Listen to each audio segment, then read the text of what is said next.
नमस्कार। माँ भारती चैनल पर आप सबका स्वागत है। मेरे आज की निबंध का शीर्षक है बागवानी। ऐसा कौन होगा जो बाग का नाम सुनते ही बाग न हो जाए।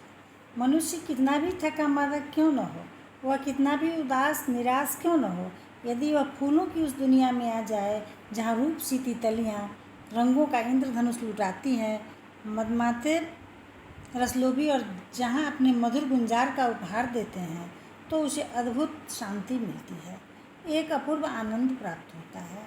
किंतु ऐसे बिरले होंगे जो इन फूलों के पौधों की जड़ में जमी हुई घास को साफ कर संवार दें, फूलों के लघु पादपों के थालों में थोड़ा पानी देकर उनकी प्यास बुझा दें। फूल फलों की सेवा सुरक्षा का नाम ही बागवानी है।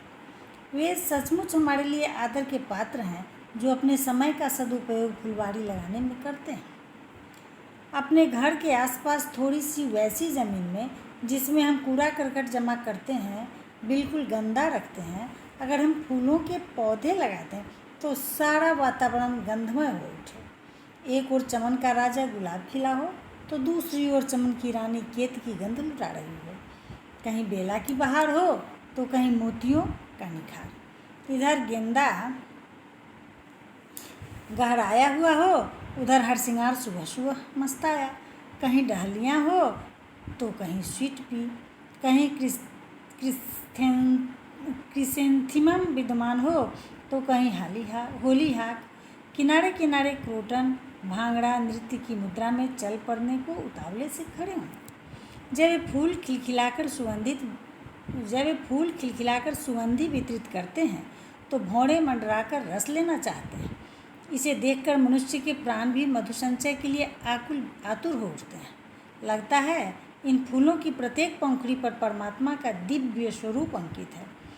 इन पर बिखरे उस कणों में जैसे उसकी करुणा की कहानी छिपी है। फूलों की एक एक कली जैसे उसके निस्वार्थ प्रेम की अमर शब्दावली है। बागवानी में रंग बिरंगे फूलों का ही नहीं, तरह तरह के फलों के वृक्षों का भी रोपण कर हम उनसे नेत्र सुख ही नहीं लेते, नासिका गंध पूरित ही नहीं करते, पक्षियों का कलरव ही नहीं सुनते, हृदय प्रफुल्लित ही नहीं करते, वरन तरह तरह के फल प्राप्त कर क्षुधा की शांति तथा अपने स्वास्थ्य की रक्षा भी करते हैं। शरीर धर्म का पहला साधन है। शरीर माध्यम फलु धर्म साधन है, और इसके लिए फलों के उपयोग से बढ़कर और कुछ है ही नहीं। ऋषि मुनियों से लेकर अत्याधुनिक चिकित्सक तक फल महिमा से परिचित हैं। अतः हम अपनी वाटिका में अंगूर, आम, अमरूद, अनानास, नाशपाती, नारंगी, नींबू, सेब, स्ट्रॉबेरी इत्यादि तरह तरह के फल वृक्ष लगाकर नित्य नए फलों का आहार कर सकते हैं। इन अमृत फलों की प्राप्ति के लिए बस थोड़ी सी सतर्कता, श्रम और समय की आवश्यकता है। वैज्ञानिकों का कहना है कि ये पौधे मनुष्य द्वारा छोड़ी गई दूषित नेत्रजन गैस ग्रहण कर लेते हैं और ओसजन नामक प्राणद गैस छोड़ते हैं। यदि मनुष्य शुद्ध ओसजन न प्राप्त करे तो उसका जीवन धारण संभव नहीं। अतः बागवानी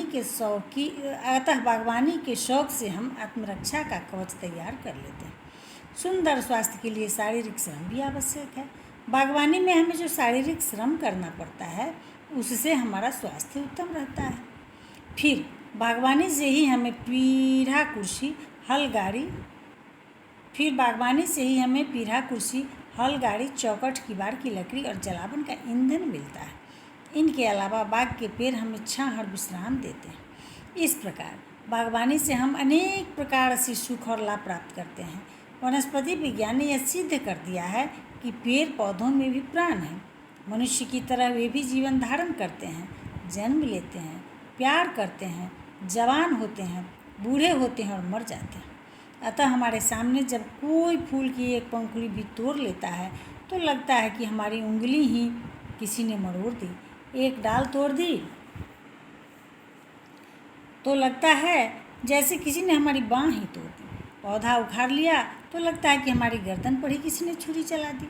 जब बगिया में एक फूल खिल उठता है तो लगता है हमारे अरमान ही खिले हैं। जब एक फल लगता है तो लगता है घर में एक नए शिशु का ही आगमन हुआ है। यही कारण है कि हमारे धर्मशास्त्रों ने पेड़ों को हमारी संतान कहा है और पेड़ लगाने के लाभ की तुलना संतान प्राप्ति के लाभ से की है।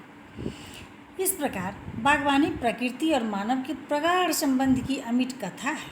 यदि हमारी ललनाएं मर्यादा का झूठा नकाब उतार कर फूलों को सींच सकें, यदि हम अपने बाग में फल के पेड़ लगा पाल सकें, तो प्रभु स्वयं हमारे निकट आएगा।